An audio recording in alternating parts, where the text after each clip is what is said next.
বাংলাদেশে ক্রিকেট যেন আর কেবল ঢাকা কেন্দ্রিক না থাকে, এবার সেই ভাবনাতেই বড়সড় উদ্যোগ নিচ্ছে বিসিবি। পরিকল্পনা চলছে দেশের প্রতিটি উপজেলার খেলোয়াড়দের জন্য একটি কেন্দ্রীয় ডাটাবেস তৈরির, যেখানে থাকবে ব্যাটসম্যান থেকে শুরু করে পেসার, স্পিনার সব ক্রিকেটারের তথ্য।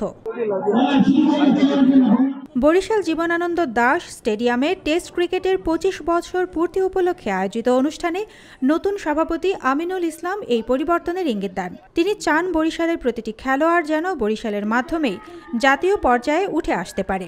বরিশাল বিভাগে আপনার ৬টা জেলা আছে।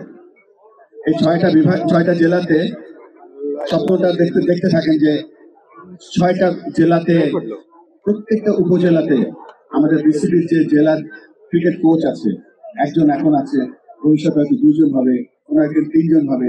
এই কোচরা উপজেলার প্রত্যেকটা ক্রিকেটারকে চিনবে, প্রত্যেকটা ক্রিকেটার ক্যারেক্টার চিনবে। কয়টা লেগ স্পিনার আছে, কয়টা উইকেট কিপার আছে, কয়টা ওপেনিং ব্যাটসম্যান আছে। আমরা চিন্তা করছি, স্বপ্ন দেখছি যে আপনার উপজেলার প্রত্যেকটা খেলোয়াড়ের সংখ্যা বাংলাদেশ ক্রিকেট বোর্ডের ডাটাবেস সিস্টেমে থাকবে। ভবিষ্যতে প্রত্যেক জেলার কোচ জানবেন কোন উপজেলায় কতজন খেলোয়াড় আছে, তারা কি ধরনের বোলিং বা ব্যাটিং করে। এই তথ্য সরাসরি যাবে বিভাগের হেডকোয়ার্টারে, আর বিভাগীয় কোচ তা রিপোর্ট করবেন বোর্ডে। এতে স্থানীয় প্রতিভাগুলো আর হারিয়ে যাবে না বলেই আশা বিসিবির।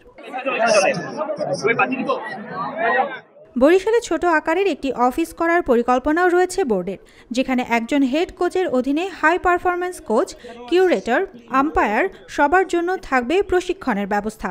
শুধু জাতীয় দলের জন্য নয়, বরং গোটা অঞ্চলের ক্রিকেট অবকাঠামো শক্তিশালী করাই এই উদ্যোগের লক্ষ্য। শুনতে কষ্ট হচ্ছিল যে ১০ বছর ২০-১৫ বছর ধরে লিগ হয় না। একটা লিগ যদি না হয়, একটা ছেলের সাথে আপনি অবিচার করছেন। বরিশাল গত ১০-১৫ বছর ধরে নিয়মিত লিগ না হওয়ায় স্থানীয় খেলোয়াড়দের নিয়ে হতাশাও জানান বিসিবির সভাপতি। সোহাগ গাজী বা কামরুলদের মতো প্রতিভা থাকার পরও অনেকেই হারিয়ে গেছেন পর্যাপ্ত ম্যাচ না পাওয়ার কারণে। তবে আশার কথা হলো, এই ডাটাবেস আর আঞ্চলিক কাঠামো চালু হলে আর কাউকে ঢাকা মুখাপেক্ষী হয়ে থাকতে হবে না, বরং বরিশাল নিজের প্ল্যাটফর্ম থেকেই গড়ে তুলতে পারবে নিজস্ব তারকা। সুবর্ণা মেজাবিন, দেশকাল নিউজ।